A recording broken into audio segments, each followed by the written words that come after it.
If you are aspiring to work as a teacher here in the US in the future and are curious to know what additional learning opportunities await you here, then this video is right for you.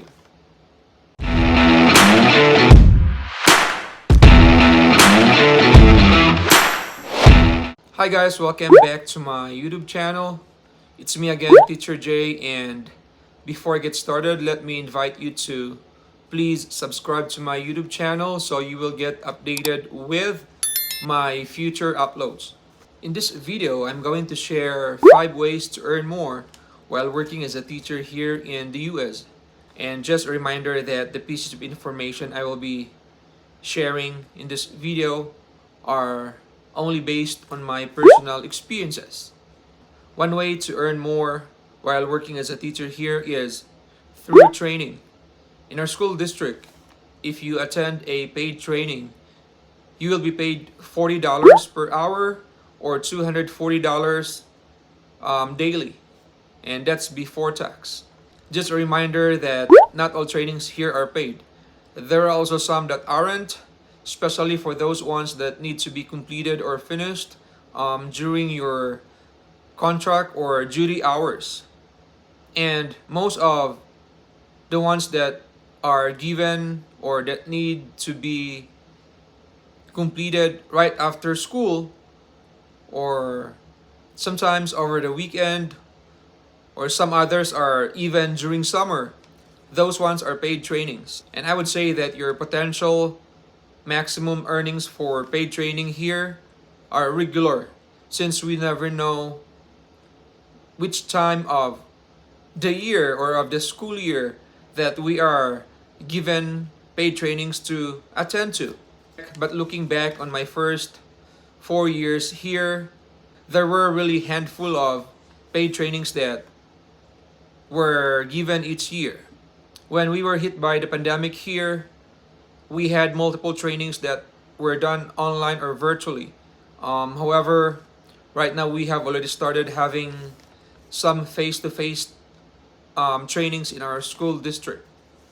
Moreover, the number of trainings you may have to attend here depends on your area of specialization or your discipline. Because sometimes there are trainings that are only participated or attended by the special ed teachers or the language arts teachers, or sometimes the elementary teachers. And there are also trainings that are attended by all teachers. The second one is after-school program or tutorial.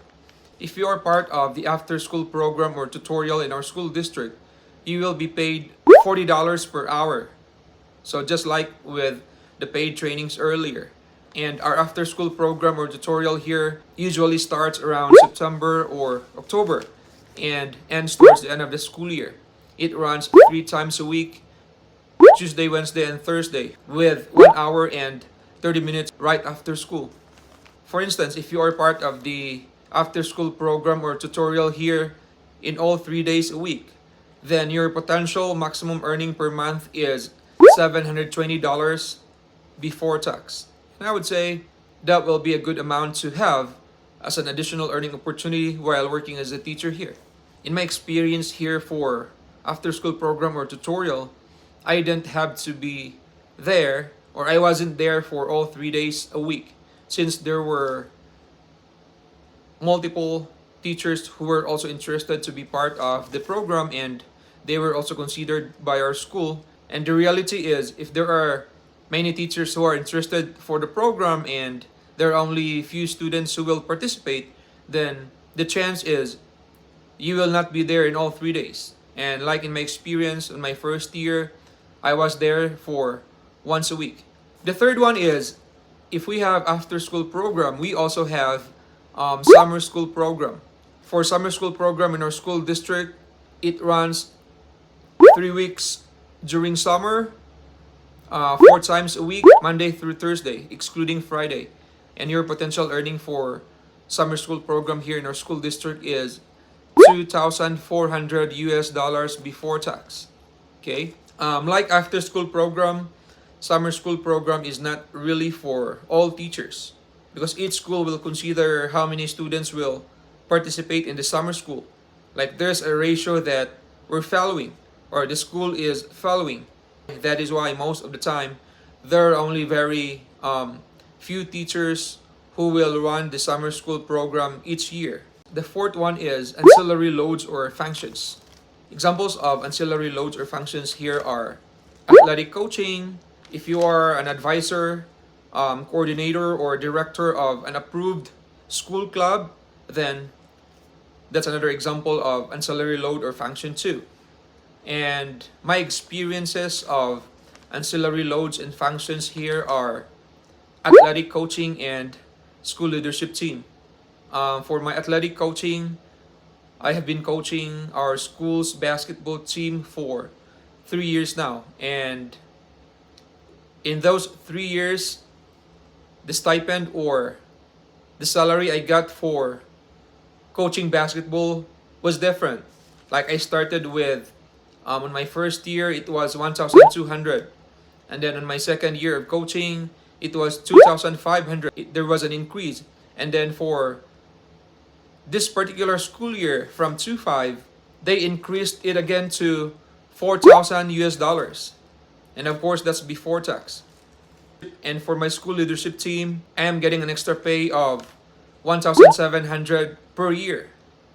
And the last one is certification or endorsement.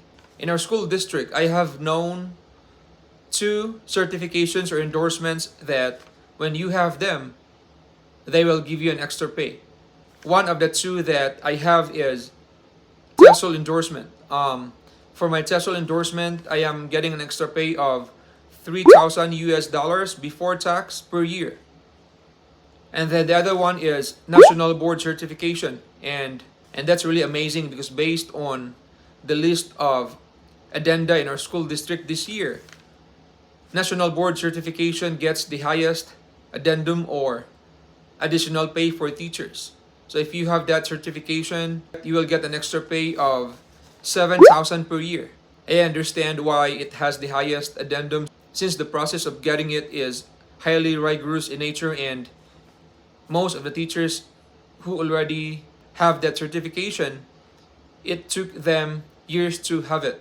And that's all for this video, guys. Thank you so much for watching, and I would appreciate if you will write your comments or your reactions about this video in the comment section, and I would love to read them later.